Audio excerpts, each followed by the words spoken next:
नमस्कार दोस्तों, स्वागत है आपका। आज जो हम कहानी देखने वाले हैं दोस्तों, वो एक सच्ची कहानी है। पुणे की एक मैडम जी ने मुझे वो भेजी थी।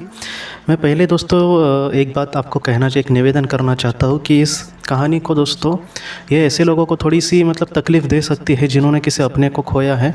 लेकिन उसके लिए मैं आपको ये नहीं कह रहा। मैं इस कहानी के माध्यम से आपको क्या मैसेज देना चाहता हूँ, ये मैं कहानी के आखिर में बताऊँगा आपको, और आप भी समझ जाएंगे।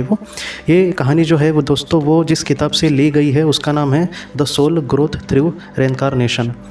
ये जो कहानी है दोस्तों, डॉक्टर एनी बेज़ंट जी की है। ये जो एनी बेज़ंट जी है वो आध्यात्मिक दृष्टया दोस्तों बहुत ही ज़्यादा बड़ी थी, और उसको दोस्तों एक ऐसी दिव्य दृष्टि भी थी। ध्यान के ज़रिए वो इस तरह से कुछ चीज़ों को ऐसे देख पाती थी जिन सारी चीज़ों को शायद नॉर्मल इंसान नहीं देख सकता। उनके पास दोस्तों एक बार एक दाम्पत्य आई, एक पति पत्नी आए, और उन्होंने ये कहा कि उनका जो बेटा था तकरीबन 6-7 साल की उम्र में वो इस दुनिया से चला गया। और वो बहुत सालों के बाद दोस्तों उनको हुआ था, उन्होंने बहुत कुछ उसके लिए किया था, लेकिन वो एक दिन उसको छोड़कर चला गया। उसको कोई बीमारी हुई थी, और ये जो पति पत्नी थे दोस्तों, वो अपने आप को नहीं संभाल पा रहे थे, क्योंकि इतने छोटे बेटों को गवा देना, आप समझ सकते हैं कि कितना दुख उनके सामने आया होगा। वो बहुत दुखी थे इन सारी चीज़ों की वजह से दोस्तों। जब डॉक्टर एनी बेज़ंट जी ने इन सारी चीज़ों को पड़ताल शुरू की, या फिर अपने दृष्टि से जब उन्होंने देखा कि इसके पीछे क्या वजह हो सकती है, तब उन्होंने ये देखा दोस्तों कि एक जन्म में ये जो पति पत्नी है वही पति पत्नी थे उस जन्म में।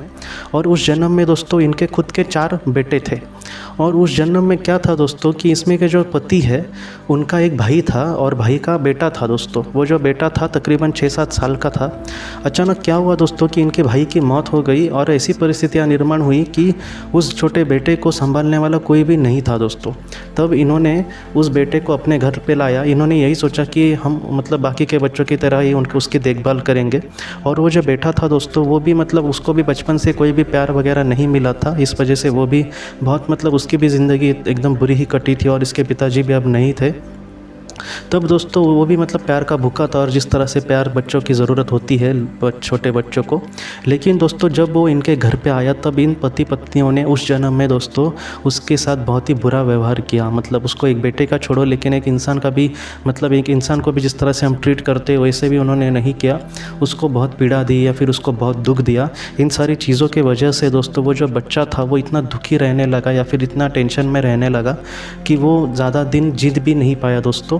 उसमें क्या हुआ कि उस बच्चे को लगा था कि उसके साथ कुछ अच्छा होगा, लेकिन उसके साथ इन दोनों ने बहुत ही बुरा किया था, उसको बहुत ही बुरी तरह से ट्रीट किया था। और वो जो बच्चा था दोस्तों सिर्फ 12 साल की उम्र में ही इस दुनिया से चला गया था।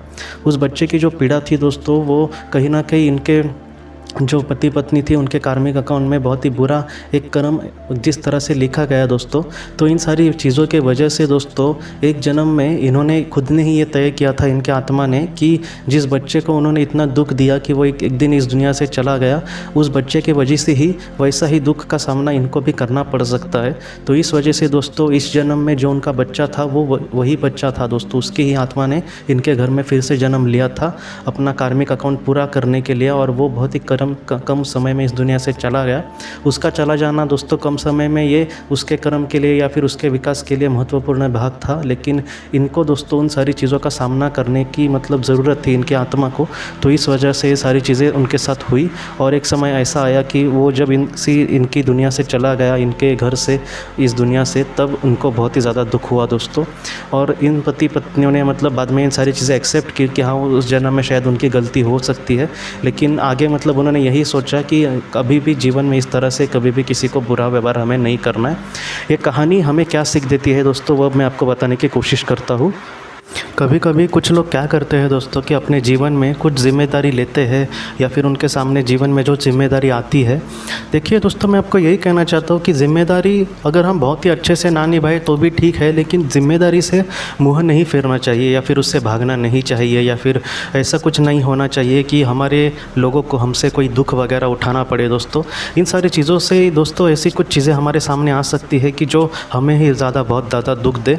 कभी कभी ऐसा भी चीज़ें मैंने देखी है है कि कोई बच्चे को वगैरह एडॉप्ट करते हैं पति पत्नी, और बाद में जब उनको खुद का बच्चा हो जाता है या फिर और भी किसी कारणों की वजह से दोस्तों उसको वो अच्छे से ट्रीट नहीं करते, ये तो पराया है, इस तरह से देखते हैं। तो ये जो सारी चीज़ें हैं दोस्तों, अगर ये किसी का बाद में बुरा करेंगी तो वो हमारा ही करेगी। जो पुना की मैडम जिन्होंने मुझे स्टोरी भेजी थी, उन्होंने भी यही कहा था कि इस कहानी से हमें यही सीखना चाहिए सबसे बड़ी बात कि अगर किसी ने बच्चे को वगैरह किसी ने गोद लिया किसी पराये बच्चे को, तो उसको अपने से भी बढ़कर हमें प्यार करना चाहिए। जितना हो सके हमें उसको मतलब उसकी परवरिश अच्छे से करने की कोशिश करनी होगी दोस्तों।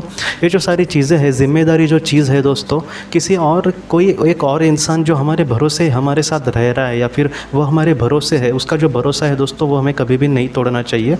और मैं पहले ही कह देता हूँ, आपको हाथ जोड़कर कहता हूँ कि कोई भी जिन्होंने किसी अपने को खोया है वो ऐसा ज़रा भी ना समझे कि अगर इस जन्म में उन्होंने किसी अपने को खोया है तो गए जन्म में मैंने उसका कुछ बुरा किया। दोस्तों ये इन पति पत्नियों के साथ जो बुरा हुआ था उसके पीछे उनका ये रीज़न था, लेकिन हर एक इंसान का बहुत अलग अलग रीज़न हो सकता है दोस्तों। तो इस वजह से अपने आप पर इन सारी चीज़ों को आप मत ले।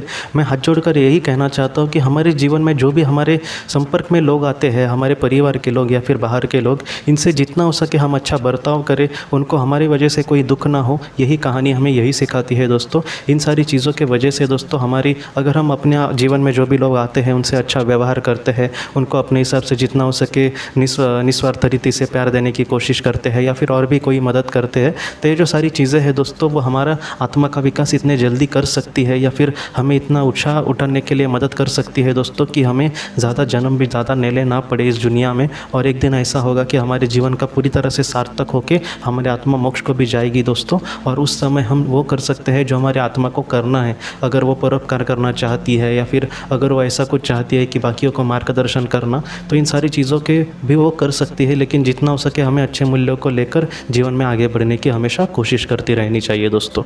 आज की इस भाग को लेकर अगर आपके कोई भी सवाल हो तो आप ज़रूर पूछें, जितना हो सके मैं उसका आपको जवाब देने की कोशिश करूँगा।